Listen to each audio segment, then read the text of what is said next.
Welcome back. Still to come, the figures are in, and Australians, well, we're not buying what Chris Bowen's selling when it comes to electric cars. So how's he going to try and force you into one anyway? But first to something I want to touch on. Well, I touched on it briefly last night, but I want to get back into tonight. This is Labor's push to get so-called truth-telling into our school curriculum. Here's what Indigenous Minister Linda Burney had to say yesterday. The issue of truth-telling is incredibly important, and there are many ways in which that can happen, including school curriculum. Joining me now, Shadow Education Minister, Victorian Senator Sarah Henderson. Well, here I was thinking, Sarah, that we rejected the voice last year, but it doesn't matter. I mean, these guys are going to push on anyway, and if they can't convince voting Australians to go down the path of the Uluru Statement, they're going after our kids with this truth-telling nonsense. What are you hearing about this?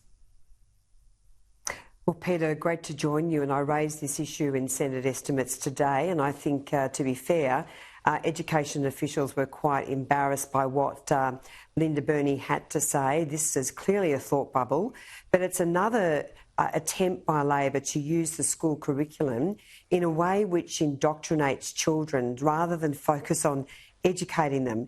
And I would say to Linda Burney and to the Minister for Education, Jason Clare, please focus on the foundations, get back to basics, focus on improving our literacy and numeracy. 1 in 3 kids are currently failing NAPLAN. The standards are just not good enough in our country. And frankly, parents are sick of having the national curriculum basically hijacked by these agendas. We don't want activism in the classroom, Peter. We don't want indoctrination, and this is just another attempt by the Labor government. And I think those points you touched on there, Sarah, I think they partly explain why there's been this massive spike in private school enrolments across the country. I mean, private school enrolments are growing faster than kids are going to public schools. And I think part of that is that they want a back to basics curriculum. You don't get that generally in a government school. But they also want values to be back in the curriculum. They want all the, the respect, the accountability, parents being more engaged and having a seat at the table in a way that they don't get in a lot of government schools. I mean, that's part of the problem. And we're not talking just about rich people here either.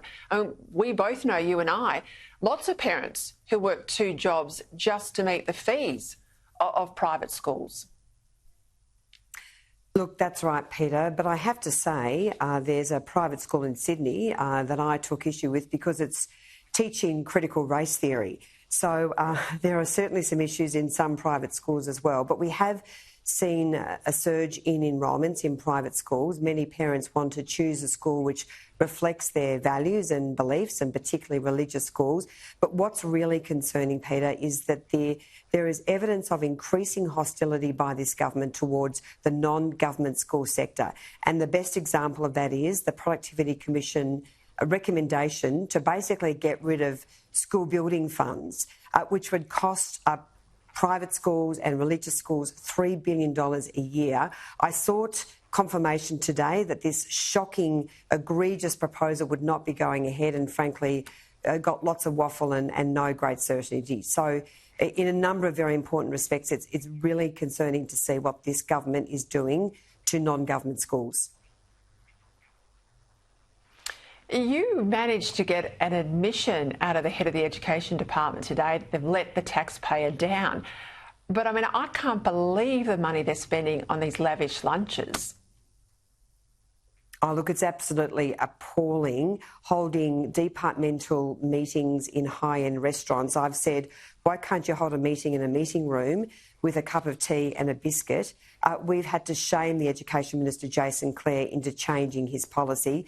Restaurant rorts galore. There was improper uses of taxpayer spending left, right and centre. It really is appalling. We've shone a very big light on it in estimates, and I am pleased that the government has now changed its policy, but it shouldn't have come to this. And this is just another example of this government wasting taxpayers' money. I mean, many families, Peter, are struggling to put food on the table. They can barely, pay the grocery bill. And yet, you know, this government is putting its departmental officials and various task groups and working groups in high-end restaurants. It's totally offensive. And as I say, another shocking example of this government failing to look after taxpayers' money. Look, as I was driving into work today, I heard that there's still about 80,000 Victorian homes without power. I mean, this has been a catastrophic week for Victorians down here in relation to, I guess, the vulnerability of our electrical network that experts have been warning about for months. Look, it's absolutely shocking. I mean, this Labor government, combined with the ideological zeal of the Victorian Labor government, is sending us over the cliff. And frankly, the fact that we have a gas ban on new home builds in Victoria is absolutely shocking. We depend on gas. We depend on coal.